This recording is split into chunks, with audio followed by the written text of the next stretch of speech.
The sun hung low in the sky, casting a golden glow over the rugged landscape as the afternoon began its slow descent into evening.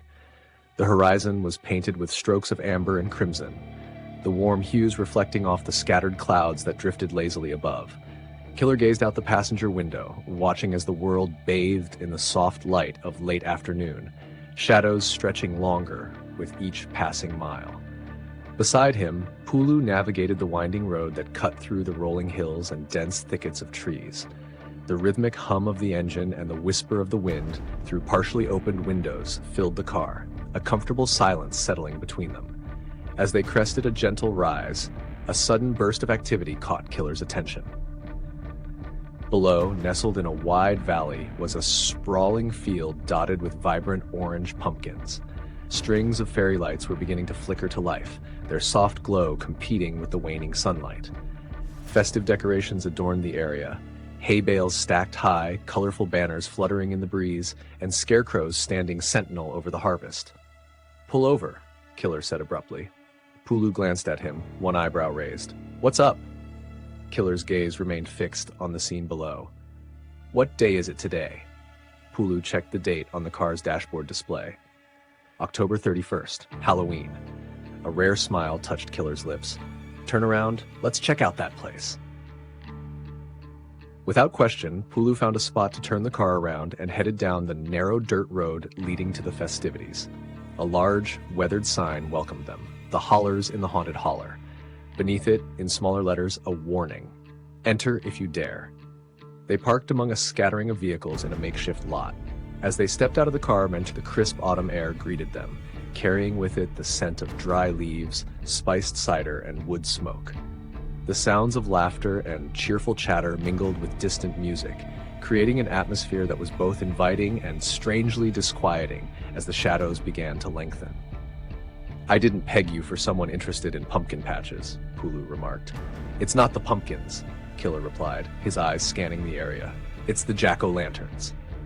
They walked toward the entrance, passing under an archway made of twisted vines and illuminated by carved pumpkins whose flickering candlelight cast dancing shadows.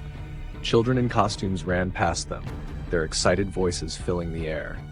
Parents followed closely, their smiles warm but their eyes occasionally darting to the encroaching tree line where the forest seemed to watch with silent anticipation. "You know the story of Stingy Jack?" Killer asked as they moved deeper into the heart of the festival. "Enlighten me," Pulu said. Killer's voice took on a reflective tone. "It's an old Irish legend about a man named Stingy Jack, always finding ways to trick others, including the devil himself. On more than one occasion, he managed to outsmart the devil, securing his own safety. But when Jack finally died, heaven wouldn't take him because of his deceitful life, and hell couldn't claim him due to the devil's grudging respect and previous agreement, so he became a survivor of both realms, doomed to roam the in-between." "Roaming the in-between?" Pulu echoed. "Yes," Killer continued. "They say he wanders the earth collecting lost souls, perhaps seeking redemption or merely company in his eternal solitude. To light his way, he carries a carved pumpkin with a burning coal inside, hence the name Jack-o'-lantern, or Jack's Lantern." "Fitting for tonight," Pulu mused, glancing at the carved faces glowing eerily as dusk approached. They strolled past a petting zoo where goats and rabbits milled about, though the animals seemed restless, their eyes reflecting the deepening twilight. Nearby, a hay maze twisted and turned, the laughter of those within occasionally rising above the ambient noise. "Something feels off," Pulu noted, his gaze shifting to the dense woods that bordered the festival grounds. Killer nodded subtly. "I feel it too, like we're being watched." They approached the line for the haunted hayride, joining a mix of families and teenagers. The tractor, a hulking machine with rusted metal and faded paint, waited ahead, its engine idling with a low rumble. The flatbed trailer behind it was lined with hay bales for seating, lanterns hanging from its sides, casting a warm glow that battled the encroaching darkness. As they boarded, the sky transitioned from deep gold to fiery orange, the sun dipping ever closer to the horizon. They settled onto a bale at the back, the chatter of the other passengers a muted backdrop to their own heightened senses.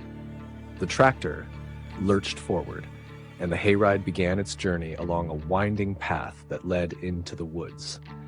The trees here were ancient, their gnarled branches intertwining overhead to form a canopy that filtered the remaining light into fragmented beams. Shadows danced and shifted, the line between reality and illusion blurring as dusk gave way to night.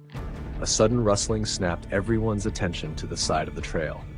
From the underbrush emerged a towering figure in a tattered rabbit costume, wielding a shotgun that gleamed dully in the fading light. His mask was grotesque, the once whimsical features warped into a sinister leer. "It ain't no fun when the rabbit's got the gun," he roared, lifting the weapon skyward. The blast that followed was deafening, a shower of sparks erupting from the barrel. The passengers screamed, some in genuine fear, others with the exhilaration of being startled. Killer tensed. That sounded real. Pulu's eyes narrowed. It did. The tractor pressed on, the driver seemingly unfazed. The path grew rougher as they delved deeper into the woods, the sounds of the festival fading behind them. Night had settled in earnest now, the sky a deep indigo scattered with stars that peeked through gaps in the canopy. Ahead, a figure stood motionless in the center of the path, a clown with a face painted stark white, lips stretched into an unnatural grin that split his face. His eyes were dark pits, absorbing the light rather than reflecting it. As the tractor approached, he tilted his head slowly, the movement stiff and disjointed. Children on the ride shrank back, clinging to their parents. The clown raised a gloved hand and beckoned slowly, deliberately. Without a word, the tractor veered around him, continuing down the path as the clown's gaze followed them, unblinking. "These actors are committed," Pulu commented, though his tone lacked conviction. "Too committed," Killer replied. They ventured further into the holler, the woods growing denser. An unnatural fog began to creep along the ground, swirling around the wheels of the trailer. The lanterns flickered, their light dimming as if being smothered by the encroaching mist. Then they saw it, a small figure standing just off the path. It was a child-sized person, draped in a simple white sheet with 2 black holes cut out for eyes. The classic ghost costume, but in the gloom of the woods it took on a more unsettling presence. The figure stood utterly still as the tractor approached. The passengers fell silent, an inexplicable tension gripping them. As they drew parallel, the ghostly figure slowly raised a hand and pointed deeper into the forest before turning abruptly and darting into the trees. Without hesitation, Killer stood. "I'm going after them." Pulu was already moving. "I'm with you." They hopped off the trailer, landing softly on the damp ground. The tractor continued on, the passengers too engrossed in their own reactions to notice their departure. The woods closed in around them, the faint light from the trail fading quickly. They moved swiftly but cautiously, the underbrush crunching beneath their feet. The fog thickened, tendrils of mist curling around branches and seeping between the trees like spectral fingers. "There," Killer whispered, catching a glimpse of white ahead.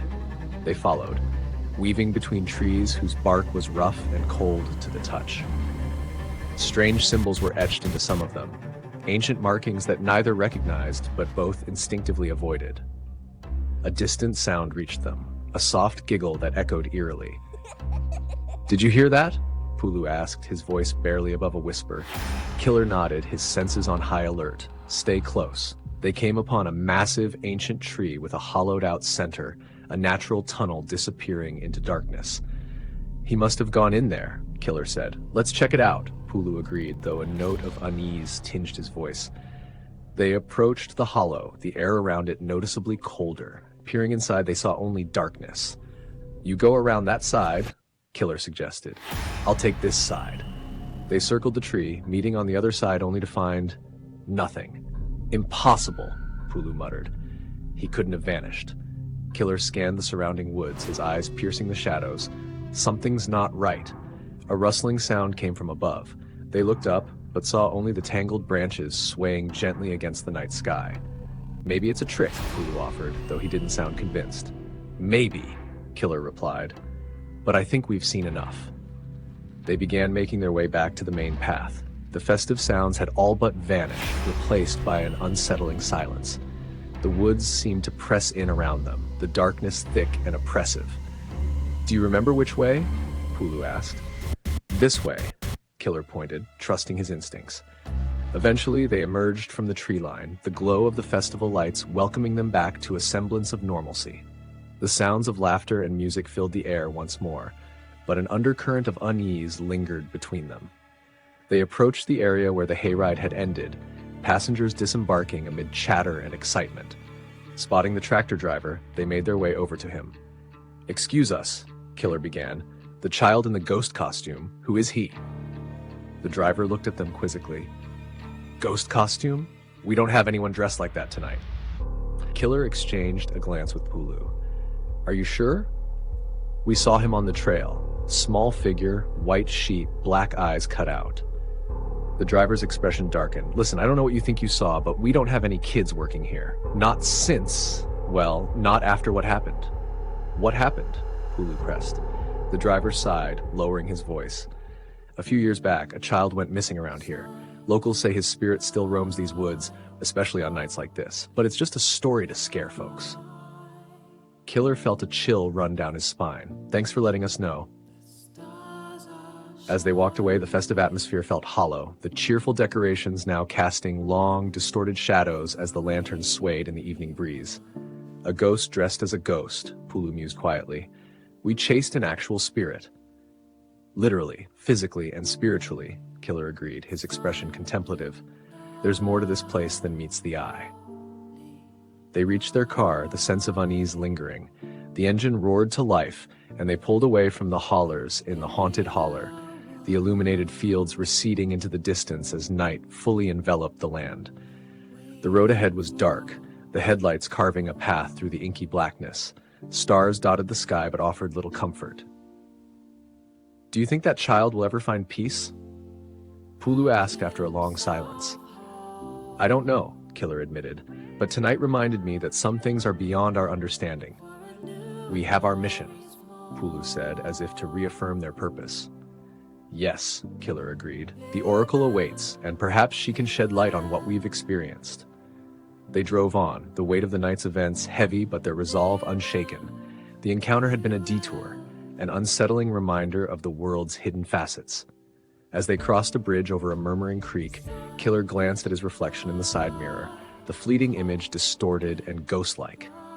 "Happy Halloween," Pulu said softly. Killer turned his gaze back to the road ahead. "Happy Samhain, fam."